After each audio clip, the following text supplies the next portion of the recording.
J'ai rallumé cet été le Samsung Galaxy A55 car je me suis dit que peut-être je passais à côté de quelque chose. Que peut-être si vous êtes tant nombreux à apprécier l'expérience Samsung, c'est qu'il y a quand même bien une raison. Alors j'ai mis de côté mes préjugés, j'ai rallumé le Samsung Galaxy A55 avec la dernière version de One UI. Est-ce que j'ai changé d'avis après utilisation intensive? La réponse est oui, enfin presque. Dans cette histoire, j'ai trouvé 5 raisons valables d'acheter un Samsung Galaxy A55 et même plus globalement 5 raisons d'acheter un téléphone de chez Samsung. Mais avant de débuter cette vidéo, je vous invite à vous abonner à la chaîne et si jamais vous avez des questions, l'espace commentaire est dédié à cela. Le point que j'ai, je pense, le plus sous-estimé chez Samsung, c'est la puissance de la personnalisation. Quand on prend une bonne heure et demie, voire 2 heures, on a vraiment de quoi faire des choses assez incroyables avec leur smartphone. Sur le Samsung Galaxy A55, j'ai installé Good Lock pour améliorer l'expérience et en installant quelques modules, j'ai pu améliorer la navigation gestuelle par exemple et quelques raccourcis bien pratiques. Par ailleurs, j'ai pu incrémenter un nouveau style d'affichage de l'horloge tout en réglant sa taille facilement ensuite pour avoir un écran de verrouillage plutôt intelligent. Sur mon écran d'accueil, j'ai pu en téléchargeant Folder Widget avoir également un widget visuellement sympathique qui intègre en plus 4 applications que j'utilise tout le temps.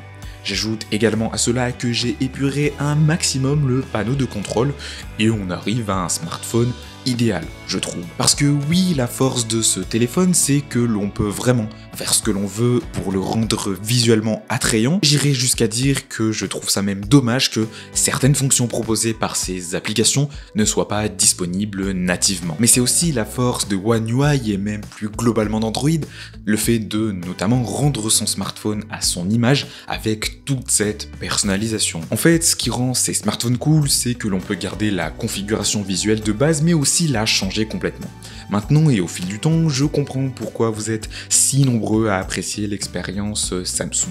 Malgré le fait que sur certains points c'est trop chargé, trop complexe visuellement, il faut reconnaître que oui, cette personnalisation approfondie offre du bon pour l'utilisateur et finalement, c'est aussi pour notre plus grand bien.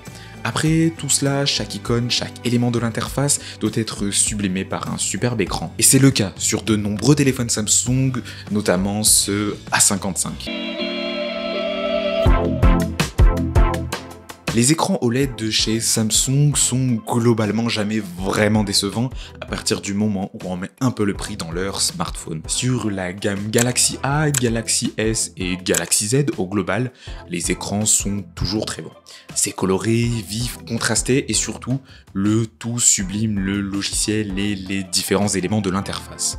J'aurais presque tendance à dire que prendre un Samsung, c'est aussi faire le choix de l'écran parfait, mais après, en 2024, pour moi, je trouve que la plupart des constructeurs proposent des écrans plus que corrects, puisque la plupart sont vendus par Samsung. Pas grand chose à rajouter ici, je trouve que c'est un point qui est assez court, c'est un point fort historique de Samsung, mais par contre, les 2 autres points peuvent vraiment faire la différence. En 2024, je pense que nous sommes de plus en plus nombreux à acheter un smartphone pour son écosystème. Historiquement, sur Android, il était reproché aux constructeurs de ne pas faire suffisamment d'efforts sur cette partie-là, ce qui fait qu'Apple s'est retrouvé très loin devant sur ce point bien précis. Mais aujourd'hui, en rallumant mon PC Windows et en prenant le temps de fouiller un petit peu dans ce smartphone, j'ai vu que le lien avec Windows était présent nativement. Ce qui fait que oui, en un seul clic, vous pouvez connecter votre smartphone Samsung à votre ordinateur pour recevoir messages, appels, photos, etc. C'est simple, pratique et efficace. Par ailleurs, QuickShare permet de partager vos fichiers facilement comme avec AirDrop. Il existe même des fonctions de continuité si vous avez des appareils de chez Samsung. Bref, ça va loin, moi je trouve, et c'est plutôt plaisant, comme le suivi des mises à jour. 4 ans de mise à jour d'Android et 5 ans de mise à jour de sécurité, c'est ce qui est proposé par Samsung sur le Galaxy A55. C'est extrêmement honnête. pour le coup, et pour le tarif, hein, c'est vraiment top. Parce que si vous regardez cette vidéo en 2025 par exemple, vous êtes assuré d'avoir un téléphone avec un suivi encore de longue durée. Je suis vraiment content de voir que Samsung et Google se bougent enfin sur ce point. Parce que oui, aujourd'hui, il n'y a plus uniquement les iPhones qui sont attractifs sur ce point, et ça j'avoue, ça fait vraiment plaisir. D'ailleurs, chez Samsung, il y a une chose qui est plutôt attractive aussi, en plus du reste, c'est le tarif pour le meilleur et pour le pire.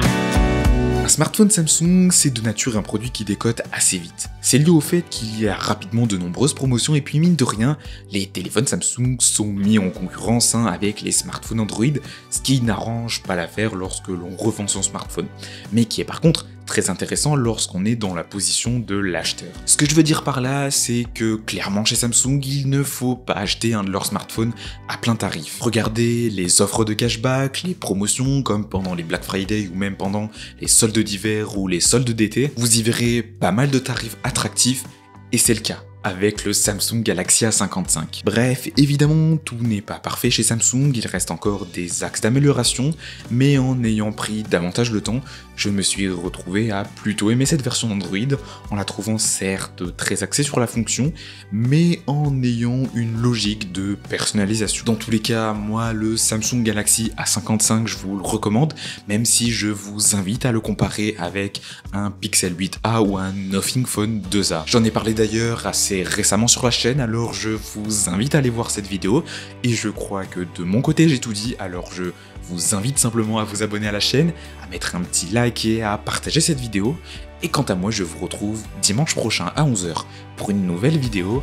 Allez, salut!